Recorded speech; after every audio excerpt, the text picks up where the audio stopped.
ప్రజా పాలన ప్రగతి ప్రణాళిక 99 రోజుల కార్యాచరణలో భాగంగా వేములవాడ ఓల్డ్ అర్బన్ కాలనీలోని అంగన్వాడీ కేంద్రంలో బాలల భద్రత రక్షణ సంక్షేమంపై అవగాహన కార్యక్రమం నిర్వహించారు. జిల్లా మహిళాభివృద్ధి శిశు సంక్షేమ శాఖ ఆధ్వర్యంలో జరిగిన ఈ కార్యక్రమంలో చిన్నారులు తల్లిదండ్రులకు అవగాహన కల్పించారు. ఈ సందర్భంగా మున్సిపల్ చైర్మన్ పులకం రాజు మాట్లాడుతూ నేటి బాలలే రేపటి పౌరులని, పిల్లల భవిష్యత్తుపై తల్లిదండ్రులు ప్రత్యేక శ్రద్ధ వహించాలని సూచించారు. బాల్య వివాహాల నిర్మూలన, పిల్లల భద్రతపై సమాజం అప్రమత్తంగా ఉండాలన్నారు. కార్యక్రమంలో వైస్ చైర్మన్ నరాల శేఖర్, కౌన్సిలర్ సిరిగిరి సంగీత, శ్రీకాంత్, జిల్లా సంక్షేమాధికారి లక్ష్మీరాజం, డిఎస్పీ శ్రీనివాసులు, సి వీరప్రసాద్, కౌన్సిలర్లు, అంగన్వాడీ టీచర్లు, తల్లిదండ్రులు, విద్యార్థులు పాల్గొన్నారు. రేవంత్ రెడ్డి గారు గత నెల 6న 99 డేస్ ప్రణాళికను ప్రారంభించుకోవడం జరిగింది. మరి ఆ రోజు నుండి ఈ 99 రోజులు మరి మనం ఉన్నటువంటి పట్టణం పరిసర ప్రాంతాలు మరి అన్ని రంగాలపై ఒక అవగాహన కలగాలని చెప్పి, సెల్ఫ్ అవేర్నెస్ రావాలని చెప్పి ఒక 99 డేస్ ప్రోగ్రామ్ని ప్రారంభించుకోవడం జరిగింది. మరి దానిలో భాగంగా నేటి రోజున women development and children welfare association ద్వారా వారం రోజుల ప్రోగ్రామ్ని ఈరోజు వేములవాడ పట్టణంలోని ఈ అర్బన్ సెంటర్లో, అంగన్వాడీ సెంటర్లో ప్రారంభించుకోవడం, దానికి నాతో పాటు ముఖ్య అతిథిగా వచ్చినటువంటి గౌరవ డిఎస్పీ గారు, అదేవిధంగా వేములవాడ మున్సిపల్ చైర్మన్ గారు, వైస్ చైర్మన్ గారు, మరి పట్టణ సిఐ గారు, స్థానిక కౌన్సిలర్ గారు, మరి మా కౌన్సిలర్ అందరికీ, అదేవిధంగా జిల్లా సంక్షేమ అధికారి గారు, అదేవిధంగా సిడిపిఓ గారు, ఎస్పీఓ గారు, మరి ముఖ్యంగా అంగన్వాడీ టీచర్లు, మరి విద్యార్థులందరికీ పేరు పేరున హృదయపూర్వక నమస్కారాలు తెలియజేసుకుంటూ, ఇప్పుడు ఇదివరకు చెప్పినటువంటి పెద్దలందరూ మరి ఏదైతే తల్లిదండ్రులు మనపై నమ్మకం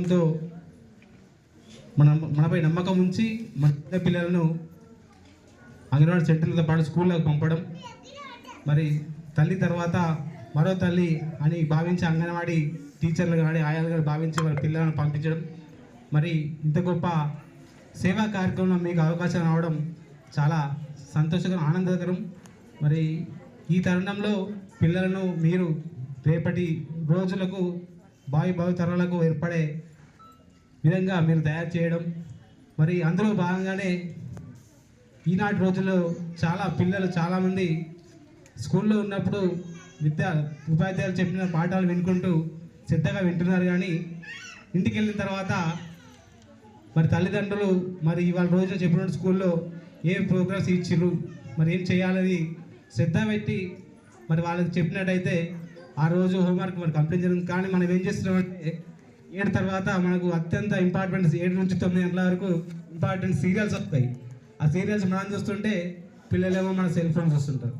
మరి ఆ సందర్భంలో ఆ రోజున ఇచ్చినటువంటి ఉపాధ్యాయులు ఇచ్చిన హోంవర్క్ను పెండింగ్ పెట్టడం, మరి ఇట్లా మనమే వాళ్ళను ఒక రకంగా ఏదైతే డే అంతా ఉపాధ్యాయులు శ్రమించి వాళ్ళకు ఏదైతే హోంవర్క్ ఇస్తారో దాన్ని 1 గంట 2 గంటలు మనం కూర్చొని వాళ్ళని హోంవర్క్ చేస్తే మరి వాళ్ళకు మనం ఒక సహాయం చేసినట్టు రాబోయే రోజుల్లో వారి సంక్షేమం, వారి యొక్క అభివృద్ధి కూడా దోహదపడతాం. కాబట్టి మరి మనందరం పిల్లలను చాలా చక్కగా అభివృద్ధి పథకం నడిపించే బాధ్యత తల్లిదండ్రులు ఉంటాయని చెప్పి తెలియజేసుకుని, ఉపాధ్యాయులు వాళ్ళంత టైంలో ఖచ్చితంగా వారికి విద్యాబుద్ధులు నేర్పిస్తారు, కానీ తర్వాత పూర్తి బాధ్యత తల్లిదండ్రులు అని చెప్పి చెప్పుకోవాల్సిన అవసరం ఉంది. మరి ఈ రోజులలో ముఖ్యంగా పిల్లలు అనేక చెడు అలవాట్లకు బానిస అవ్వడం చూస్తున్నాం. ఇప్పుడు డిఎస్పీ గారు, సిఐ గారు, అదేవిధంగా వైద్యాధికారులు, సిడిపిఓ గారు, ఎస్పీఓ గారు చెప్పడం, రోజా గారు చెప్పడం. మరి మీకు అట్లాంటి సందర్భాల్లో మీరు ఏమైనా గురైనప్పుడు ఖచ్చితంగా మీరు ఏమనుకోకుండా మీకు ఉన్నటువంటి సహచరులకు కానీ తల్లులకు కానీ చెప్పుకోవడంతో ఆ సమస్యను నిర్మించుకోవడం అవసరం ఉంది. మరి ఇట్లాంటి కార్యక్రమాలు ఇంకా చాలా వేములవాడ పట్టణంలో అన్ని అంగన్వాడీ కేంద్రాలతో పాటు మరి పట్టణంలో నిర్వహిస్తే అందరికీ ఒక అవగాహన వచ్చి దీనిపైన కూడా మరి వాళ్ళందరికీ సంరక్షణలో ఉంచుకునే బాధ్యత ఉంటుంది. కాబట్టి మరి ఇంత గొప్ప కార్యక్రమంలో మనం పాల్గొంచుకొని ఆహ్వానించినందుకు ధన్యవాదాలు.